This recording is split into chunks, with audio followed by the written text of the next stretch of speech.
Ayan ako, nandito ako sa tindahan, guys. Kapag nabuboard ako, gumagawa ako ng bag. So, ayan yung bag na yan. May mga orders na dyan. At nagbabasa. Ayan yung aking mga libro dito sa tindahan. So, nagbabasa, sumusulat. Grabe. So, nandito lahat yung aking trabaho dito sa tindahan.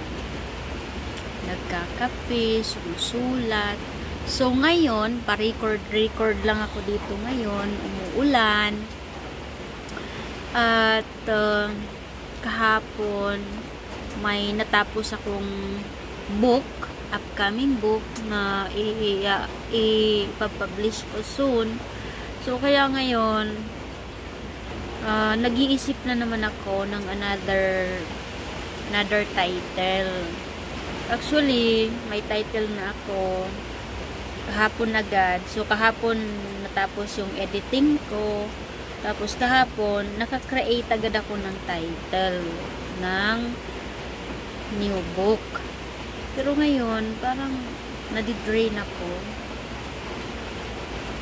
Kaya ito ngayon, nagre-record lang. Sinasayang ko muna ang oras. Actually, hindi ito sinasayang. Kasi, binabawi ko lang. Bumabawi lang ako. So, bumabawi lang ako na gusto ko ma-refresh, ma-energize ulit. Kasi, itong topic, another title na gagawin ko ay different. So, parang nag-a-adjust na naman ako. So, syempre, ang hirap-hirap, guys. Laging nakaupo. Ang sakit na ng likod ko. Grabe. Kaya parang ang bigat. So, ayan, nagkakape habang umuulan, habang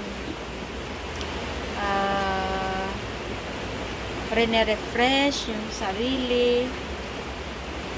So, ito yung book na babasahin ko.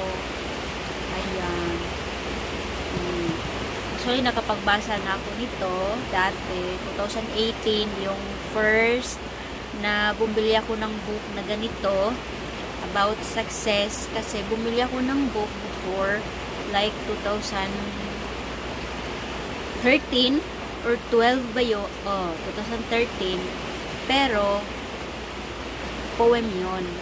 Tapos, noong 2018, ay nag-decide ako na bumili ng book na may quality. So, ito yun. Grabe, ang ganda ng book ito. Ang book na ito.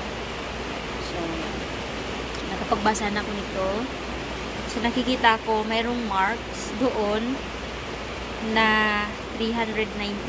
Pero, ngayon, sinusubukan ko i-recall yung nabasa ko before. Parang wala akong maalala. So, kaya, kailangan ko basahin ulit. So, alam nyo guys, ako lang ba yung kapag minsan matagal nang sirado ang bibig ay sumasakit yung ulo ko.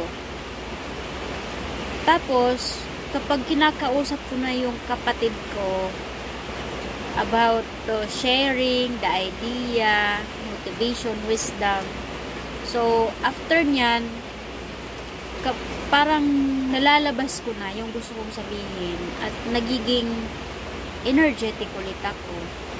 So, naisip ko na parang hindi ako mabubuhay pag hindi magsasalita. Yun lang. Kayo, ganun din ba kayo? Sumasakit din ba ang ulo nyo kapag wala kayong kausap? Diba? So, actually, ako yung taong tahimik. Nung bata pa ako, tahimik talaga. Tahimik, pero maraming iniisip. So, yun ako.